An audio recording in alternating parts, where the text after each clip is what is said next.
Shalom, berikut panduan mengikuti ibadah online GSKI Gajah Mada.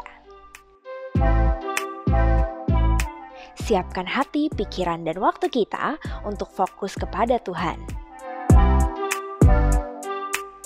Ikut memuji, menyembah, berdoa, dan meresponi firman Tuhan. Matikan notifikasi lain di gadget Anda agar dapat fokus selama ibadah.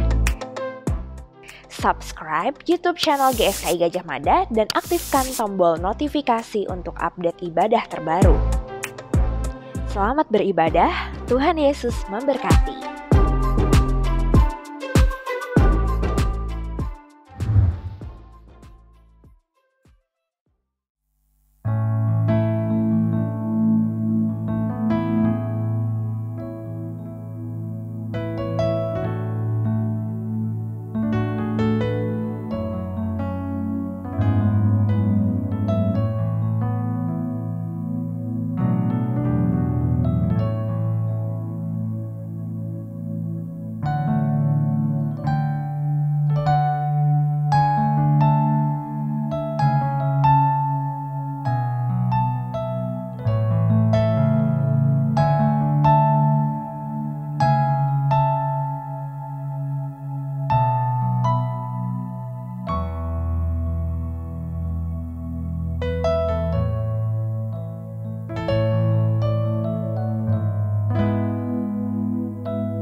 Shalom.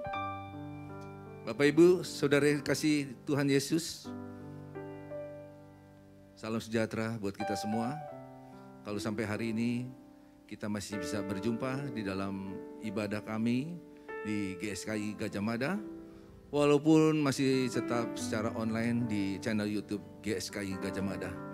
Bapak Ibu mempersiapkan diri, duduk di tempat yang nyaman, untuk sama-sama kita mendengarkan sebagian firman Tuhan yang kita akan dengar sebentar. Dengan hati yang tulus, dengan sikap yang menghormati, kita sama-sama akan mendengarkan sebagian firman Tuhan yang sebentar akan disampaikan hambanya Bapak Pendeta Sutardi.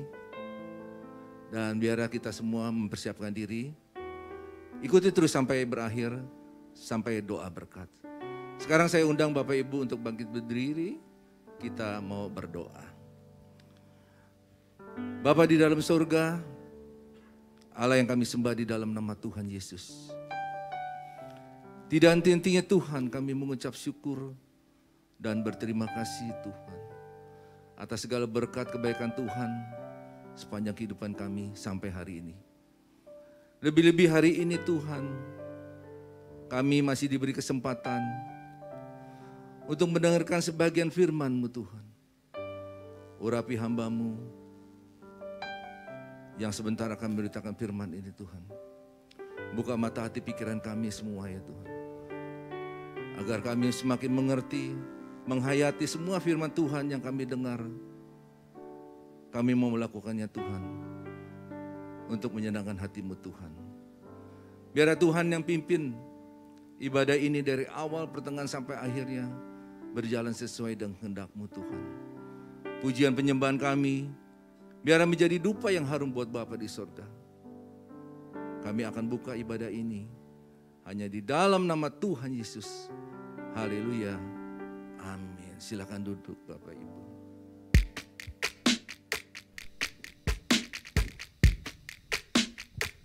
Mari kita persiapkan hati menyembah Dia. Bawa kami ke gunung kudus-Mu, di tempat kediaman-Mu Tuhan.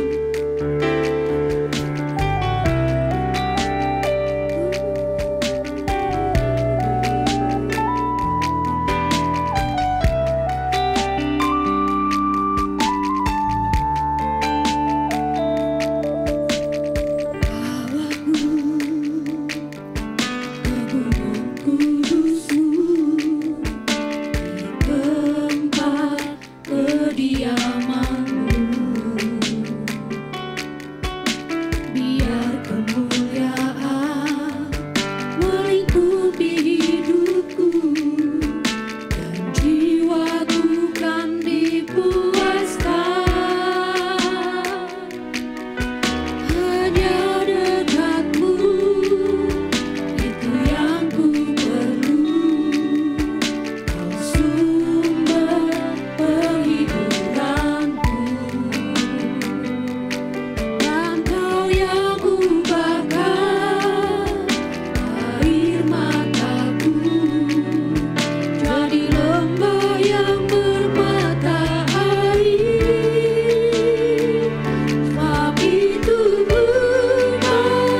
Tetap kami Tuhan berdiam di hadirat-Mu.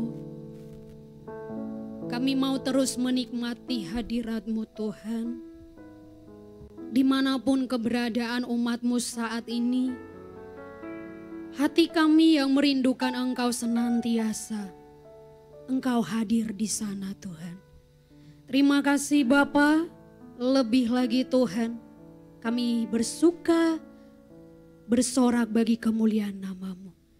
Bersama kita katakan, amin. Kita berikan tepuk tangan sorak-sorai bagi Tuhan kita, amin. Haleluya. Bapak Ibu, saya mengundang kita untuk bangkit berdiri. Di tiap langkah hidup kita mau tetap berpegang pada Tuhan, amin.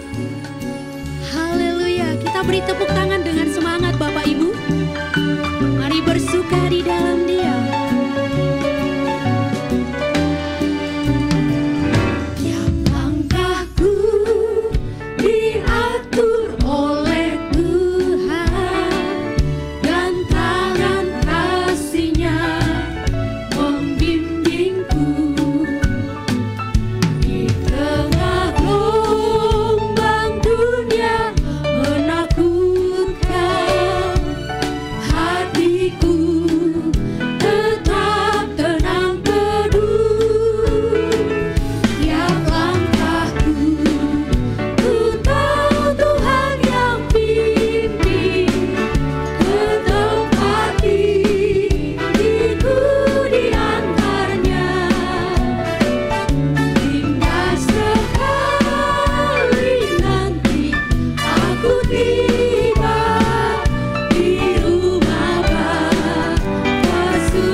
berikan tepuk tangan bagi Tuhan, amin.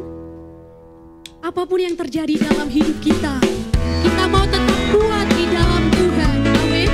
Mari lebih lagi bertepuk tangan Bapak Ibu.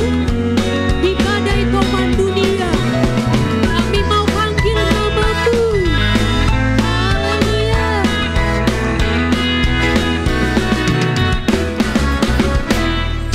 Badai topan dunia, Tuhanlah perlindunganku. Amin. Kendati gunung semesta, Tuhanlah perlindunganku. Ya Yesus gunung batu di dunia, di dunia, di dunia. Ya Yesus gunung batu di dunia, tempat berlindung yang teguh.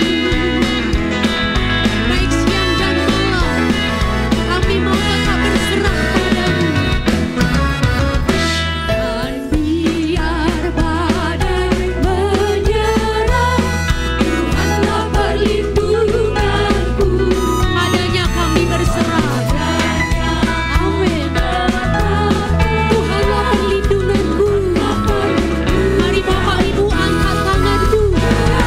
Yesus gunung batu di dunia, di dunia, di dunia. Ya Yesus gunung batu di dunia, tempat berlindung yang teguh. Kembali bertepuk tangan bagi Dia. Dia gunung batu penyelamatku. Katakan, ya gunung batu yang tetap, Engkaulah perlindunganku. Tiap waktu dan tempat, Engkaulah perlindungan. Katakan bersama-sama. Yesus gunung batu di dunia, di dunia, di dunia. Ya Yesus gunung batu di dunia, tempat berlindung yang teguh. Kembali, mari bersorak bagi Tuhan, menari bagi Dia, amin. Sebab Dia gunung batu perlindungan kita. Mari tetap teguh, percaya kepada Tuhan. Dia selalu ada bersama. Ya Yesus gunung batu di dunia, di dunia, di dunia. Ya Yesus gunung batu di dunia, tempat berlindung yang lebih lagi lambaikan tanganku. Yesus gunung batu di dunia, di dunia, di dunia. Ya Yesus gunung batu di dunia, tempat berlindung yang teguh, tempat berlindung yang teguh, tempat berlindung yang teguh. Sorak-sorai kemuliaan bagi Dia. Amin. Dialah tempat berlindung kita yang teguh, amin. Bapak Ibu, saya persilakan untuk duduk kembali. Kami teduhkan hati kami Tuhan. Kami mau mendengar kebenaran firman-Mu. Beri kami pengertian Tuhan,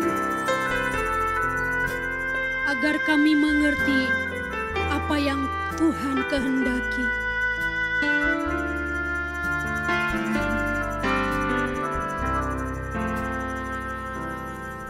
Ya Bapa, beri aku mengerti keadaanku di mata-Mu. Masihkah ada dosa tersembunyi, kesalahan tak ku sadari.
Kami bersyukur Tuhan masih menganugerahkan waktu dan kesempatan.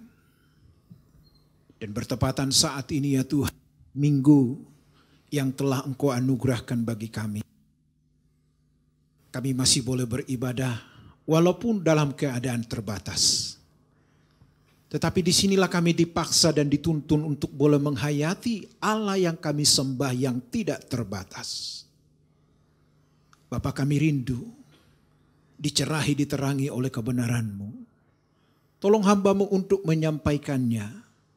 Dan juga kami umat-Mu yang mendengar sama-sama bertarung menghidupinya dalam hidup ini. Terima kasih Bapa. Kami sambut firman-Mu dalam nama Tuhan Yesus. Amin. Silakan duduk Bapak Ibu. Tuhan Yesus memberkati kita semua. Shalom. Haleluya, puji Tuhan. Bapak Ibu, kita masih ada dalam ibadah raya, live streaming, walaupun masih keadaan terbatas. Tadinya sudah mulai bisa onsite, tapi karena keadaan kita harus kembali mengikuti ibadah secara terbatas. Tetapi tidak masalah.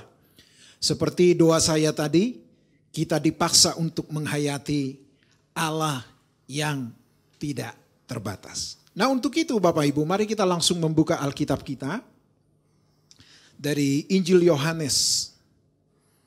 Injil Yohanes pasal yang kelima, saudaraku. Kita akan membaca dari ayat 1 sampai ayat yang ke-18.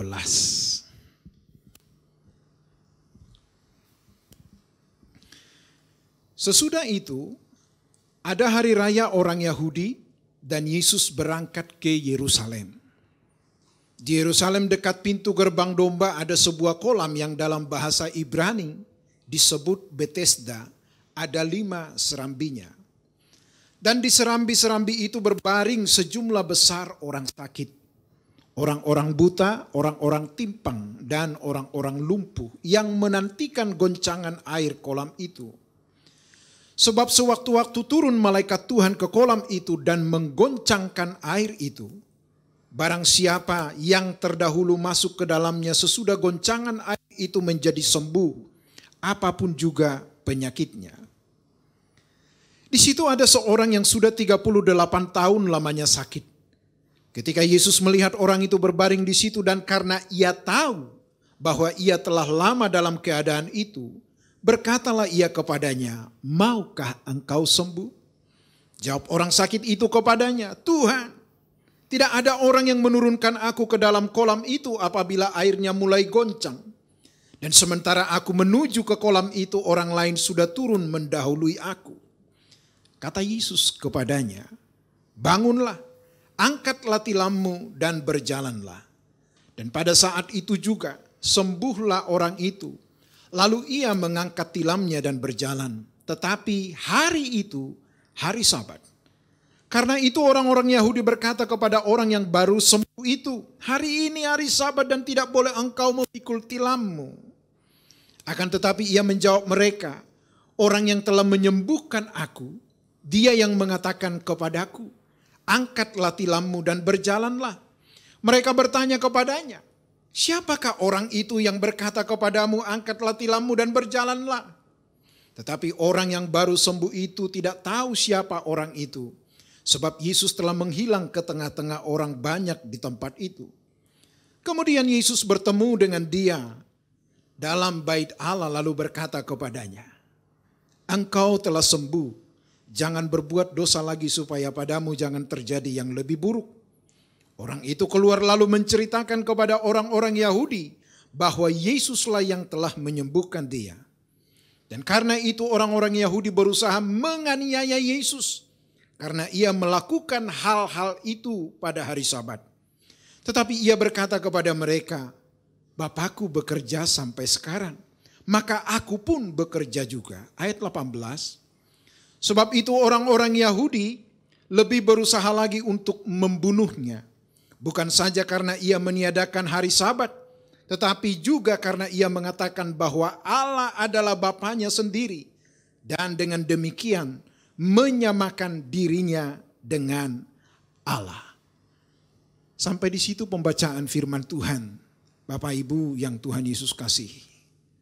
Yang menjadi tema dari firman Tuhan yang mau saya sampaikan adalah yaitu maukah engkau sembuh? Bapak Ibu, peristiwa keajaiban yang terjadi di kolam Bethesda tentu menjadi tumpuan harapan yang sangat dinantikan khususnya bagi mereka yang mengalami penderitaan waktu itu. Narasi yang kita baca membeberkan fakta, Bapak Ibu, bahwa keberadaan atas orang-orang yang menderita tersebut lebih khusus, yaitu orang-orang buta, orang-orang timpang, dan orang-orang yang lumpuh di ayat yang ketiga. Bapak Ibu, sembuh tentu menjadi kata bertuah yang dinantikan atas mereka yang mengalami sakit. Dan saya pikir bukan hanya pada waktu itu, di zaman kita saat ini pun sembuh menjadi sesuatu harapan yang pasti tak kala kita ada di dalam penderitaan atau sakit penyakit. Sehingga tidak mengherankan bagi orang-orang sakit tersebut menggantungkan harapannya dan memperoleh kesembuhan di kolam Bethesda. Alkitab mencatat mengalami penyakit yang begitu lama pasti berupaya memperoleh kesembuhan, bukan? Dengan berbagai cara yang lazim maupun yang tidak lazim. Bahkan kita sendiri pun menyaksikan ketika ada tempat-tempat tertentu bisa memberikan dalam tanda petik pertolongan. Seringkali kita yang ada dalam keadaan itu tidak berdaya, berupaya untuk berada di tempat yang bisa memberikan pertolongan tersebut. Akan tetapi, saudara-saudaraku yang Tuhan Yesus kasih, ketika Tuhan Yesus menghampiri orang yang sakit di kolam Bethesda, si lumpuh ini mendapatkan perlakuan khusus. Sebab Yesus tidak diundang di tempat itu. Dan ayat-ayat yang kita baca tadi, saudara-saudaraku, kehadiran Yesus di Yerusalem, yaitu dalam rangka menghadiri pesta rohani atau perayaan orang-orang Yahudi yang bisa kita sebut adalah Paskah. Tentu Paskah harus mereka rayakan bagaimana waktu itu mereka dituntun dipelihara sampai tiba di tempat yang Tuhan telah tetapkan. Dan kita tahu waktu itu Yerusalem adalah menjadi ibu kota provinsi. Bapak Ibu, mari kita coba menelisik lebih dalam. Ketika seseorang berada di ibu kota, biasanya pasti terlena dengan suasana ibu kota. Mana tempat-tempat yang perlu dikunjungi tentu itu sudah menjadi agenda tersendiri yang harus dikunjungi. Akan tetapi berbeda dengan Yesus yang ada di Yerusalem. Dan sebelum itu, saudara-saudara, ketika ia bertolak dari Galilea, ia telah mengadakan yaitu keajaiban. Ya, di mana ada orang yang sakit yang sudah mati, anak dari seorang perwira, Tuhan sembuhkan.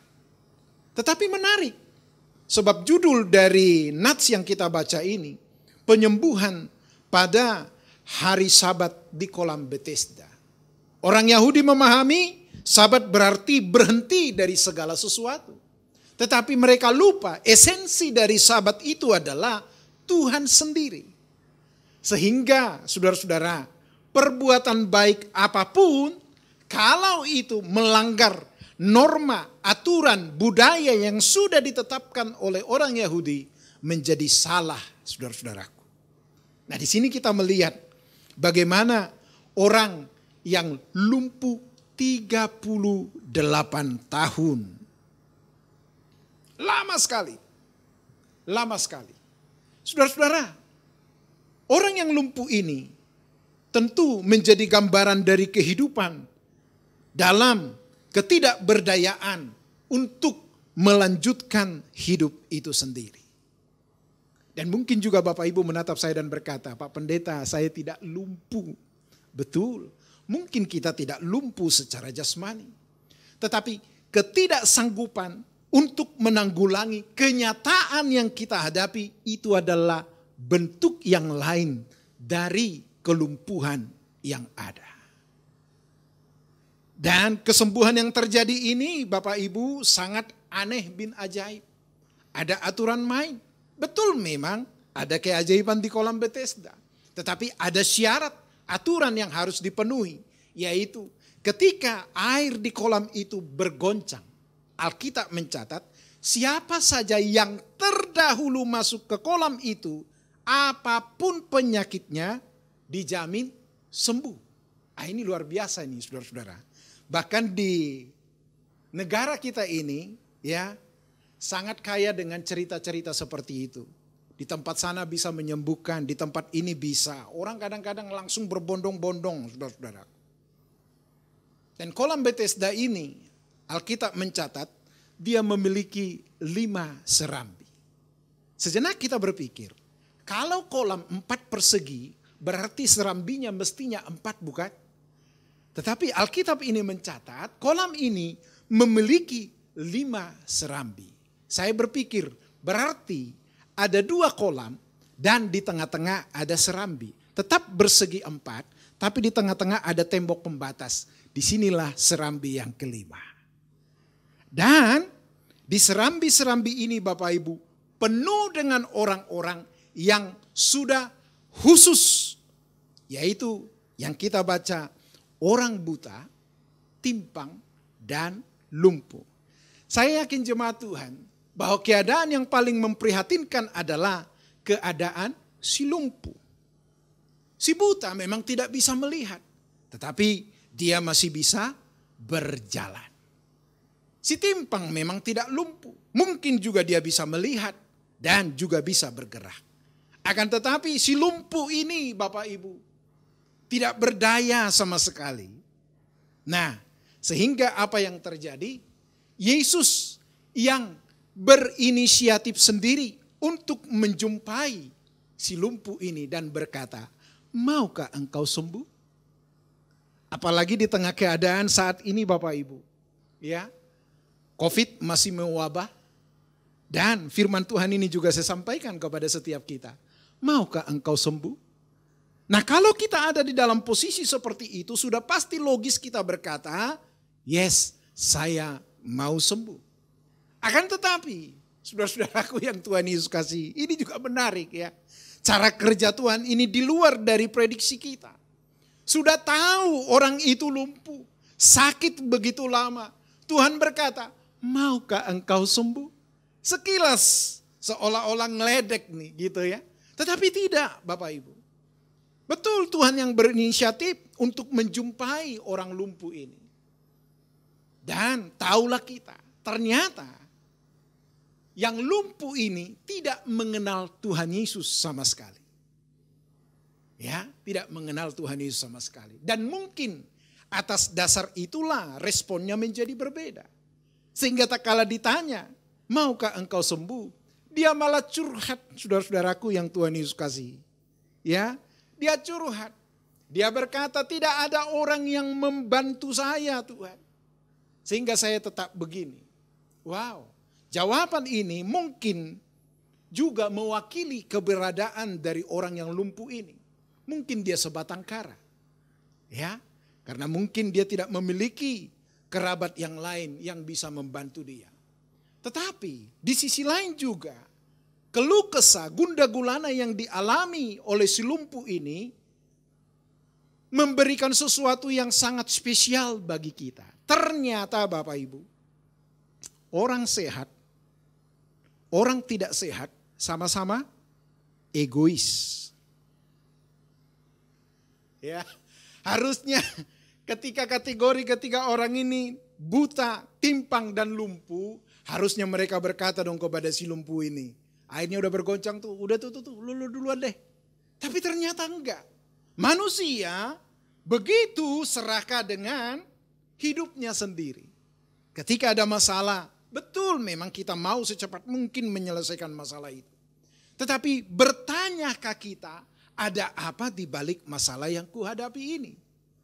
Nah, orang buta, orang timpang, orang lumpuh tetap juga selalu berfokus kepada diri sendiri. Dan itulah yang mendominasi hidup manusia hari ini. Makin egois. Udah salah pun ditegur gak terima. Bahkan Bapak Ibu, kesalahan kalau dilakukan secara berjemaah seolah-olah itu adalah benar. Dan ini mungkin juga saudara pelakunya.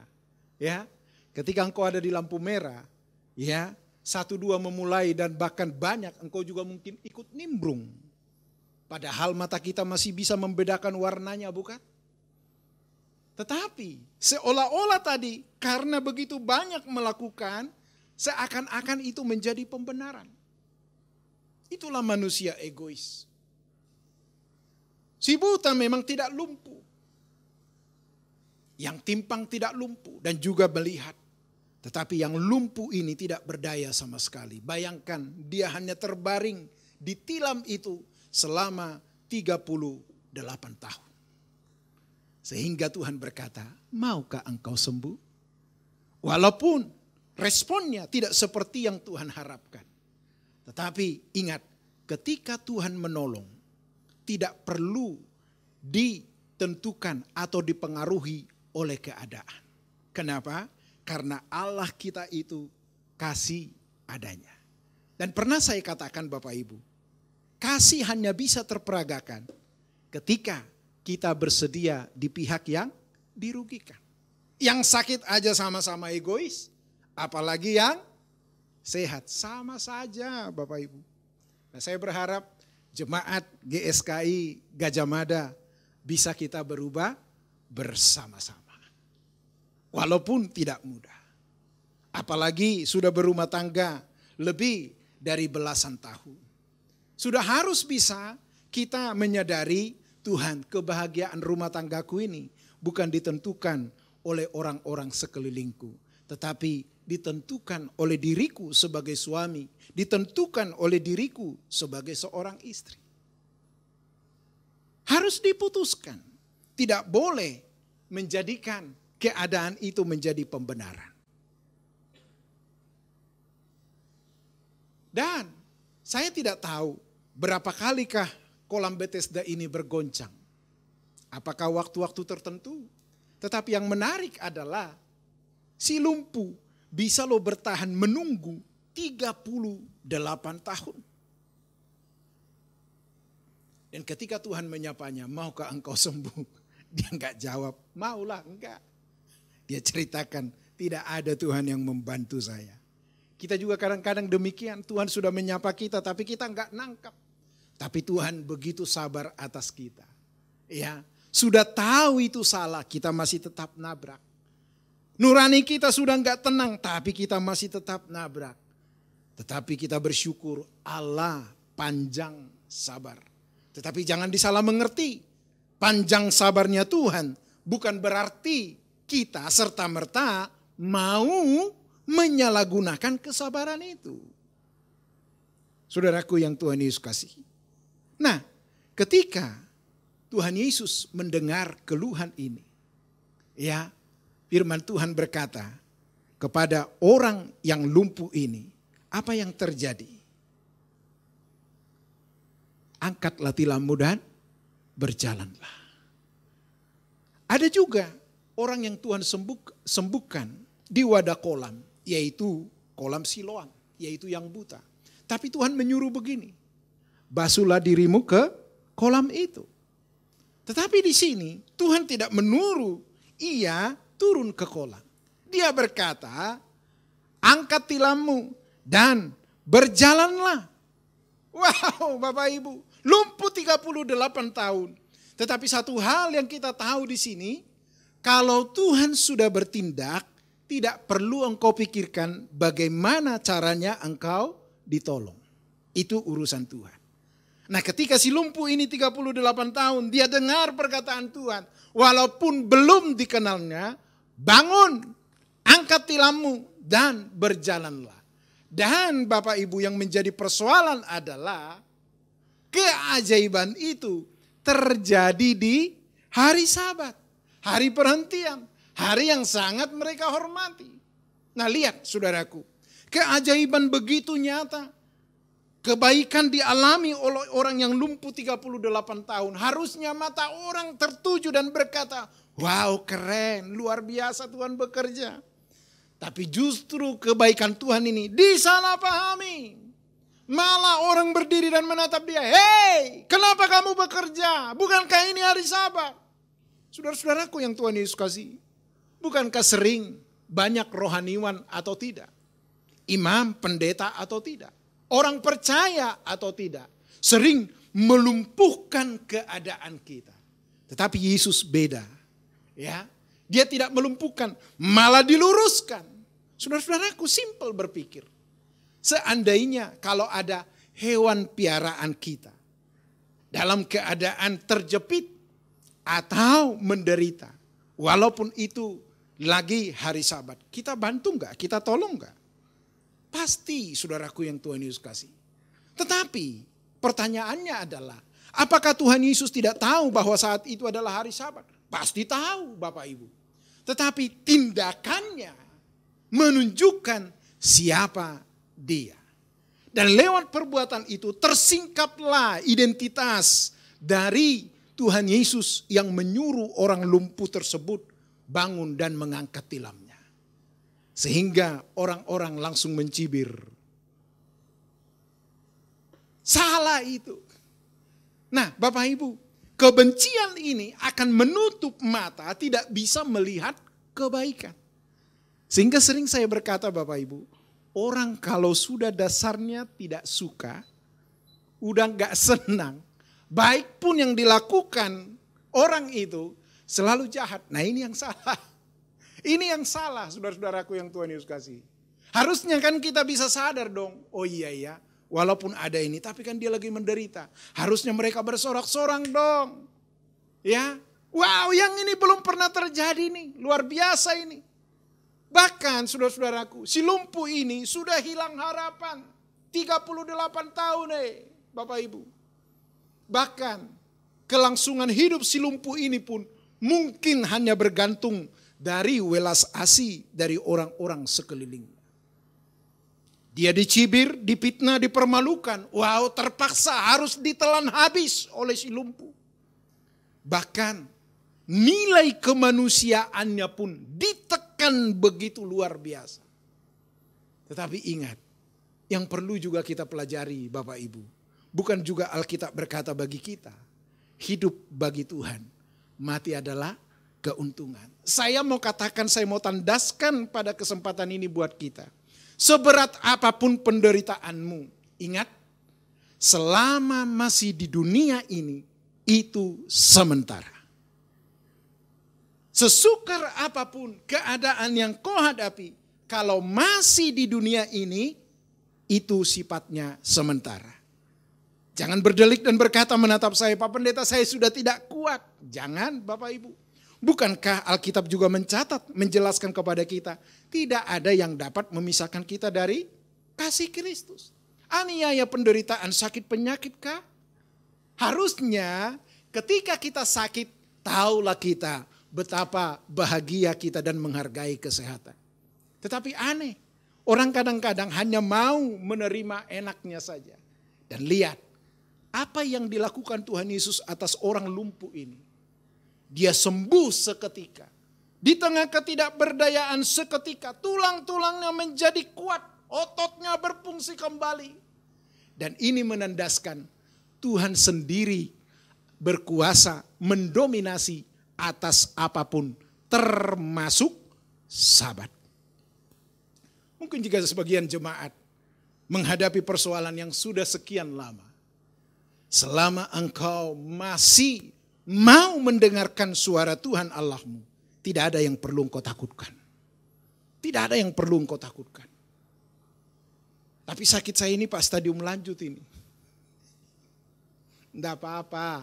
Mau stadium awal, stadium lanjut. Kalau sudah waktunya mati, mati Bapak Ibu. Cuman faktanya kan kita masih hidup. Koreksi hidup kita.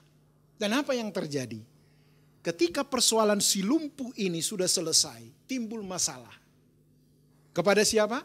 Kepada yang menyembuhkan. Karena ketika ditanya, dipersoalkan, siapa yang menyuruh kau? Dia lihat dia nggak tahu. Saudara-saudaraku, sebagaimana ayat yang kita baca tadi. Ya, dia tidak tahu.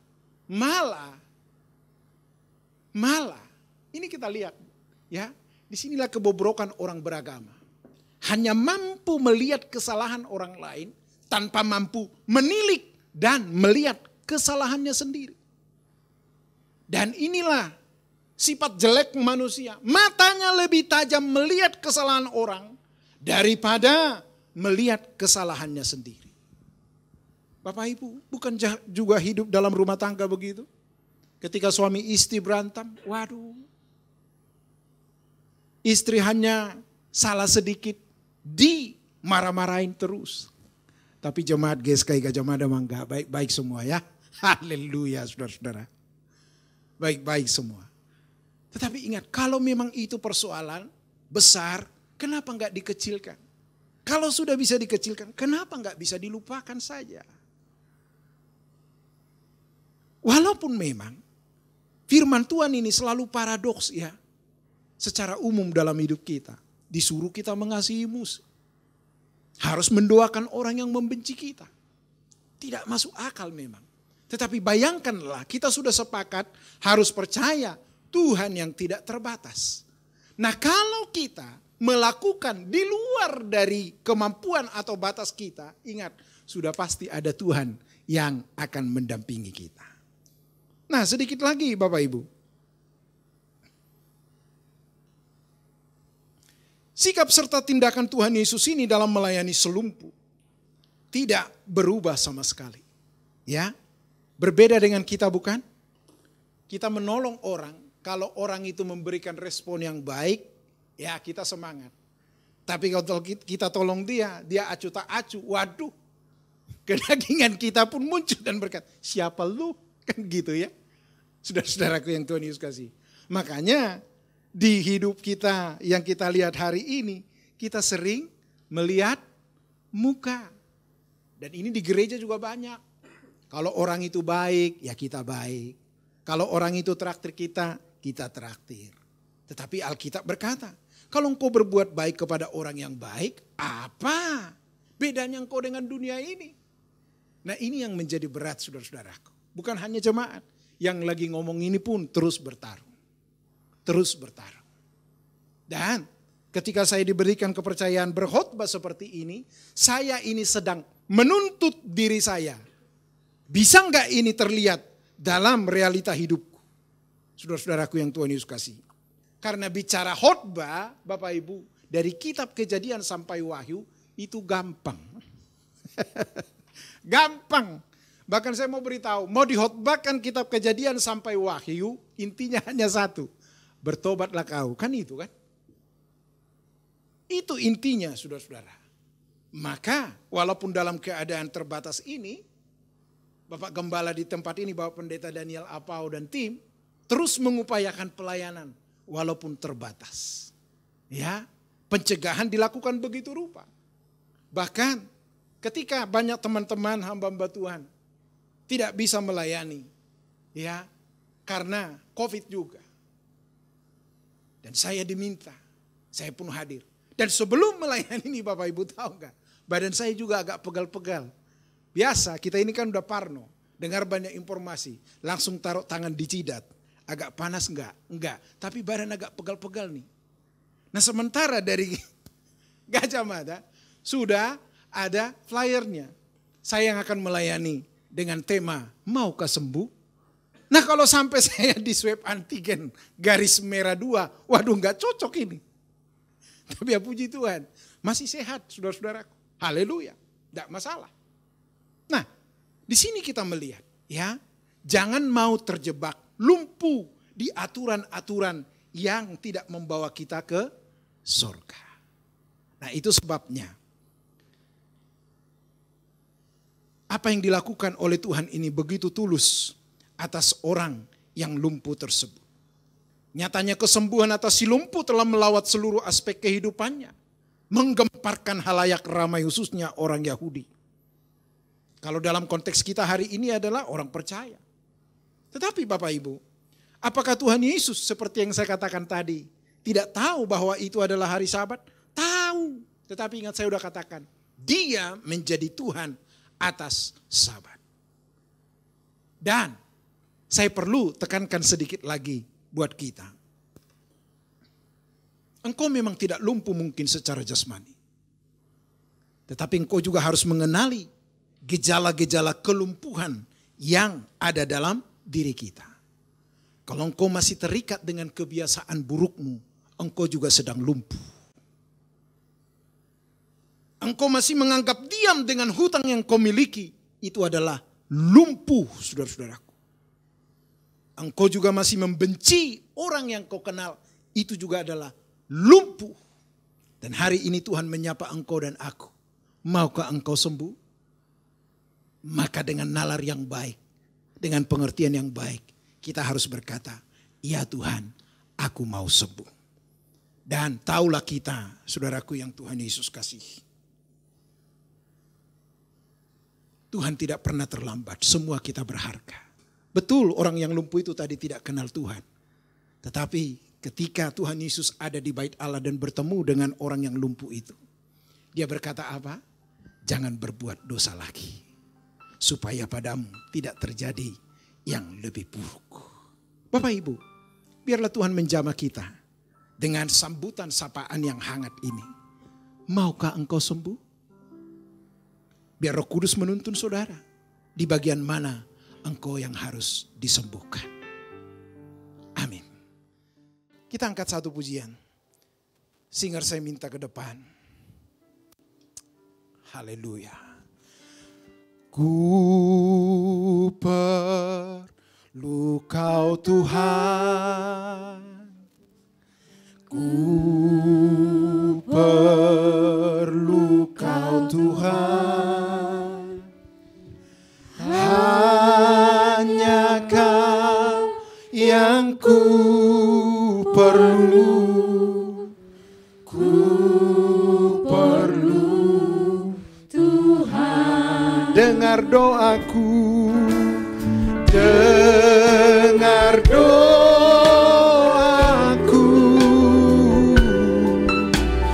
Dengar doaku. Janganlah Tuhan lalui.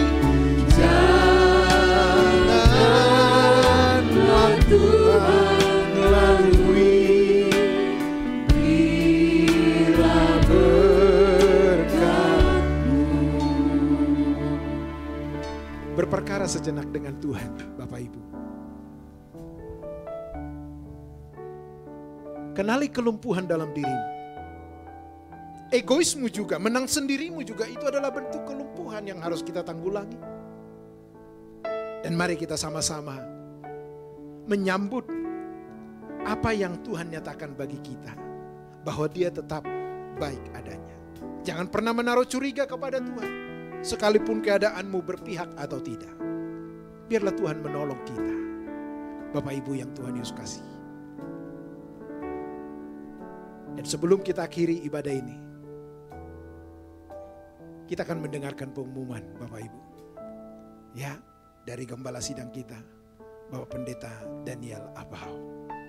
Dengar doaku. Dengar doaku.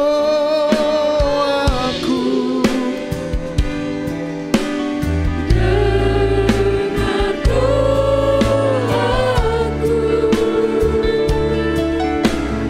Janganlah Tuhan lalui. Bila berkat-Mu.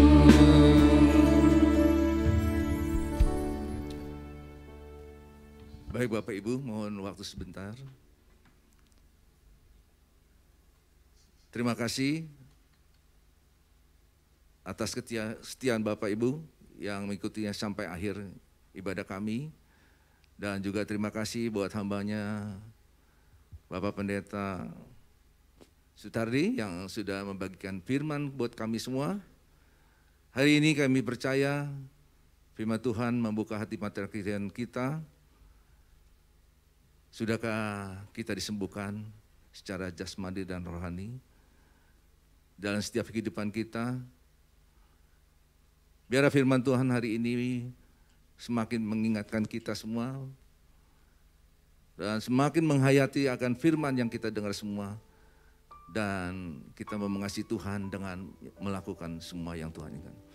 Terima kasih buat Pak Sudari, buat pelayanannya di gereja kami, GSKI Gajah Mada. Tuhan berkati, Tuhan jagai, Tuhan lindungi terus Tuhan. Di mana saja hamba-Mu berada, agar banyak jiwa yang baru dimenangkan diselamatkan. Berkati keluarganya, berkati kesehatannya Bapak Ibu.